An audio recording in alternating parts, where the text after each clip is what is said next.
প্রথম সত্য, লক্ষ্মীবাঈ শুধু বীরাঙ্গনা ছিলেন না, তিনি ছিলেন দক্ষ প্রশাসক।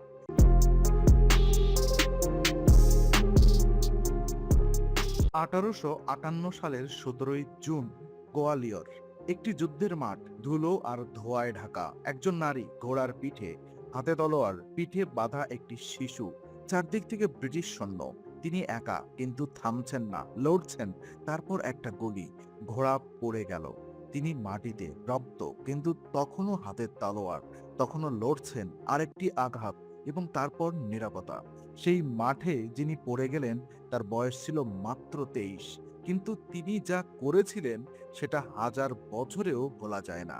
ব্রিটিশ জেনারেল হিউজ রোজ, যিনি তার বিরুদ্ধে যুদ্ধ করেছিলেন, তিনি বলেছিলেন, she was the bravest and best military leader of the rebels. বিদ্রোহীদের মধ্যে সবচেয়ে সাহসী এবং সেরা সামরিক নেতা। শত্রুপক্ষ থেকে এই স্বীকৃতি। পাঠ্য বইয়ে তাকে শুধু বীরঙ্গনা বলে শেষ করা হয়। তার রাজনৈতিক বুদ্ধিমত্তার কথা নেই, তার কূটনৈতিক দক্ষতার কথা নেই, তার আইনি লড়াইয়ের কথা নেই, তার ব্যর্থতা এবং একাকিত্বের কথা নেই। আজকের বিং ইনসাইডে আমরা বলবো সেই সম্পূর্ণ গল্প, ইতিহাস যা লুকিয়ে রেখেছে। মণিকর্ণিকা একটি অসাধারণ শৈশব। 1828 সাল, বারাণসী একটি পরিবারে জন্ম নিলেন মণিকর্ণিকা তাম্বে। বাবা মোরপন্ত তাম্বে পেশোয়ারা বাজিরাও দ্বিতীয়ের দরবারে কর্মকর্তা। পেশোয়া বাজিরাও দ্বিতীয়ের দরবারে কর্মরত। মা ভাগীরথী বাই। 1828 সাল, বারাণসী একটি পরিবারে জন্ম নিলেন মণিকর্ণিকা তাম্বে। বাবা মোরপন্ত তাম্বে পেশোয়া বাজিরাও দ্বিতীয়ের দরবারের কর্মকর্তা। মা ভাগীরথী বাই। কিন্তু মণিকর্ণিকার মাত্র 4 বছর বয়সে মা মারা গেলেন। বাবা একা, কাজের চাপ, সময় নেই। মেয়েকে নিয়ে গেলেন পেশোয়ার দরবারে, এবং এখানেই মণিকর্ণিকার অসাধারণ শৈশব শুরু। পেশোয়ার দরবার বড় হলেন, সঙ্গী হলেন পেশোয়ারের ছেলেরা, নানা সাহেব, তাঁতিটা টোপে।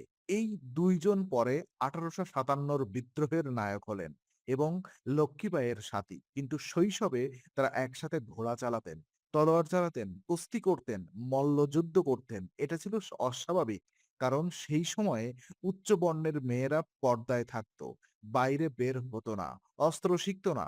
কিন্তু মণিকর্ণিকা সেই নিয়ম মানেননি, এবং বাবা আপত্তি করেননি। পেশোয়ার দরবারে মেয়েটির ডাকনাম হলো সবিলি, চঞ্চলা, প্রাণবন্ত। এই মেয়েটি একদিন হবেন লক্ষ্মীবাঈ, ঝাঁসির রানী। বিয়ে এবং ঝাঁসি, রাজমহলের আলো এবং ছায়া। 1842 সাল, মণিকর্ণিকার বয়স 14। বিয়ে হলো ঝাঁসির মহারাজা গঙ্গাধর রাও নেওয়ালকরের সাথে। নতুন নাম হলো লক্ষ্মীবাঈ। ঝাঁসি মধ্য ভারতের একটি রাজ্য, বুন্দেলখণ্ড অঞ্চলে। গঙ্গাধর রাও বয়সে বড়, কিন্তু সম্পর্ক ভালো ছিল। লক্ষ্মীবাঈকে তিনি সম্মান করতেন, শুধু ঘরের স্ত্রী হিসেবে নয়, রাজ্যের ব্যাপারে মতামতও নিতেন। 1851 সালে একটি পুত্র সন্তান জন্ম নিল। আনন্দের বন্যা, কিন্তু সেই আনন্দ মাত্র 4 মাস। শিশুটি মারা গেল। লক্ষ্মীবাঈ ভেঙে পড়লেন। মহারাজাও অসুস্থ হলেন।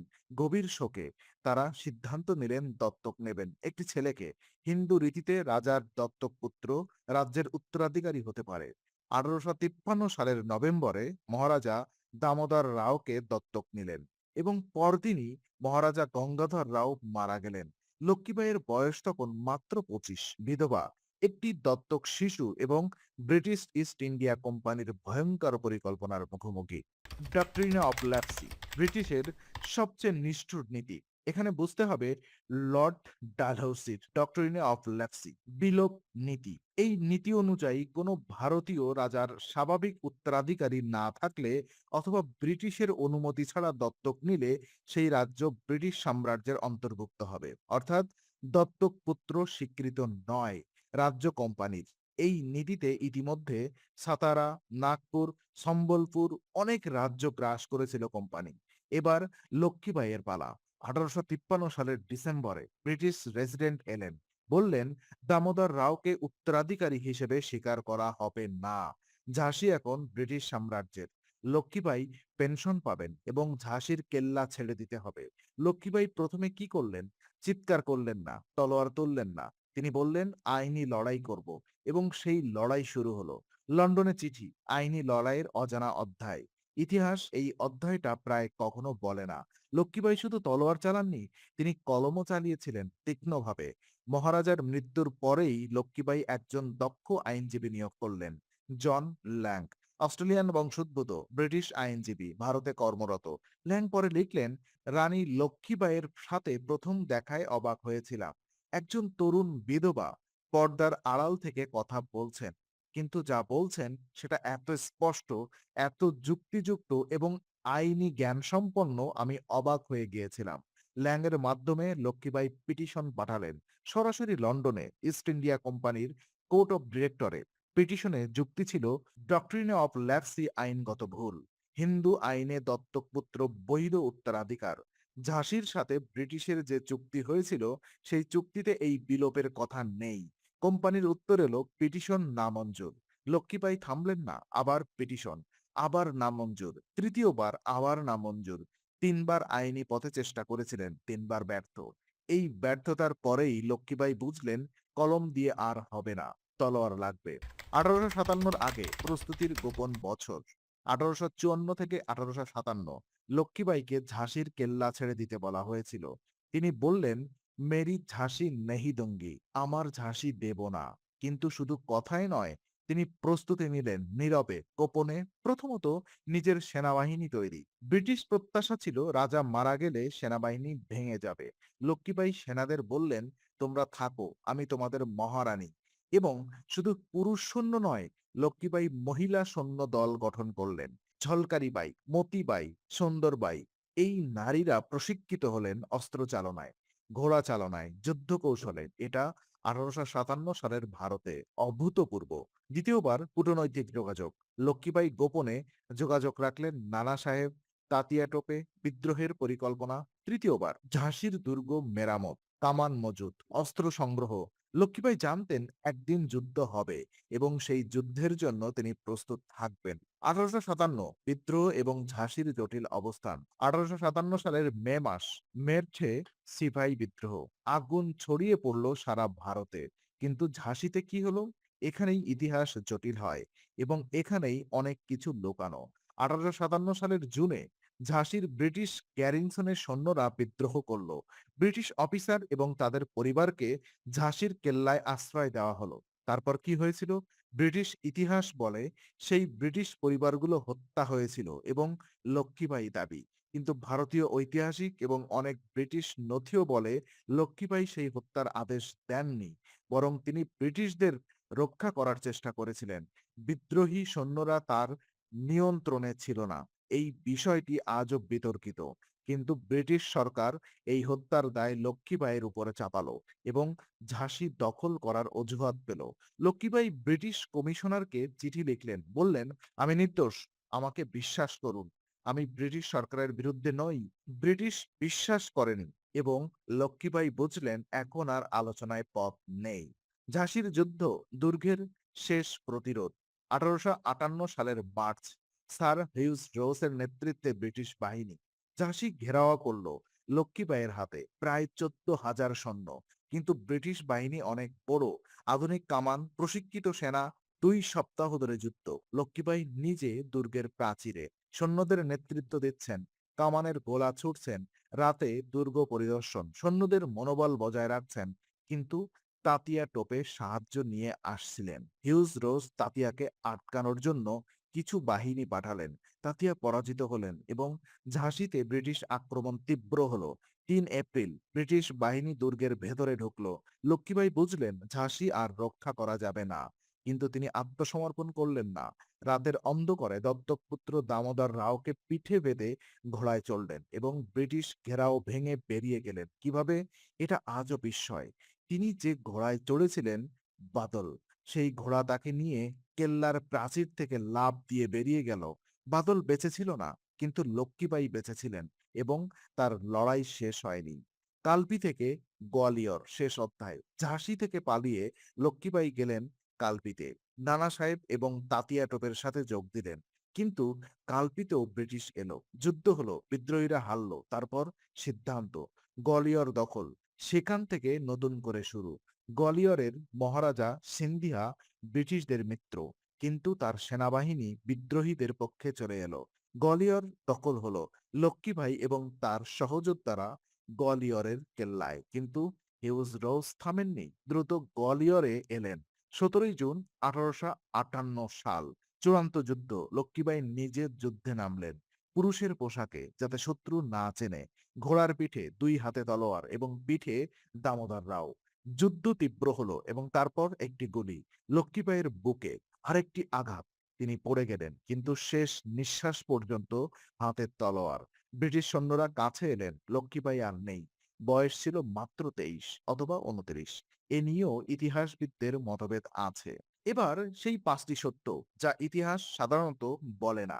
প্রথম সত্য, লক্ষ্মীবাঈ শুধু বীরাঙ্গনা ছিলেন না, তিনি ছিলেন দক্ষ প্রশাসক।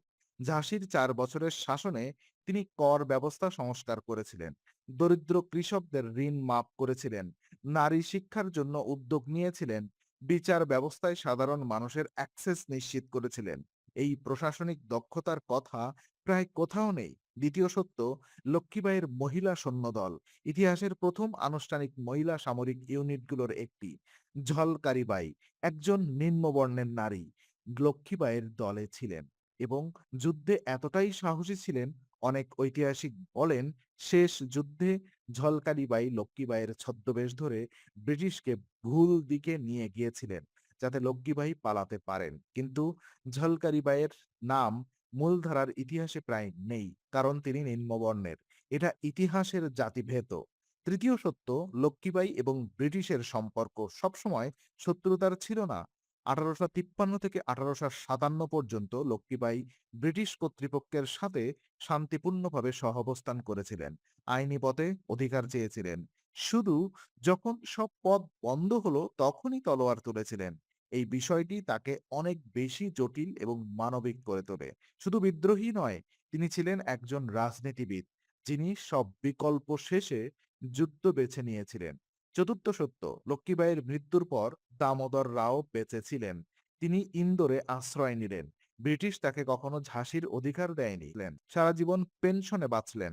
1906 সালে মারা গেলেন, কিন্তু মৃত্যুর আগে একটি চিঠি লিখেছিলেন।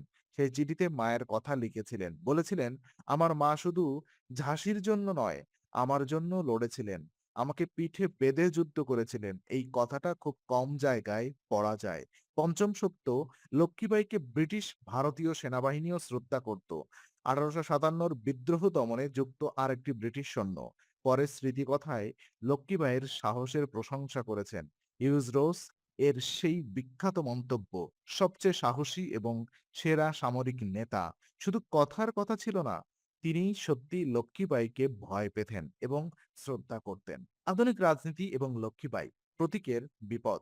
লক্ষ্মীবাঈ আজ শুধু ইতিহাসের চরিত্র নন, তিনি রাজনৈতিক প্রতীক এবং এখানেই সমস্যা। ভারতের বিভিন্ন রাজনৈতিক দল লক্ষ্মীবাঈকে নিজেদের মতো করে ব্যবহার করেছে। কেউ তাকে হিন্দু জাতীয়তাবাদের প্রতীক বানিয়েছে, কেউ নারী ক্ষমতায়নের আইকন, কেউ ব্রিটিশ বিরোধী স্বাধীনতার মুখ। কিন্তু এই প্রতিটি ব্যবহারে লক্ষ্মীবাঈয়ের জটিলতা মুছে যায়। তিনি ছিলেন একজন বিধবা রাজমাতা, একজন আইনি লড়াকু, একজন প্রশাসক, একজন সামরিক নেতা, একজন মা এবং একজন মানুষ, যিনি পরিস্থিতির চাপে একের পর এক কঠিন সিদ্ধান্ত নিয়েছিলেন। তাকে শুধু বীরঙ্গনা বললে তার বুদ্ধিমত্তা অপমান করা হয়। তাকে শুধু হিন্দু বীর বললে তার মানবিকতা সংকীর্ণ হয়। তাকে সম্পূর্ণ জানতে হলে তার ব্যর্থতাও জানতে হবে, তার সীমাবদ্ধতাও, তার সন্দেহ এবং তার একাকিত্ব।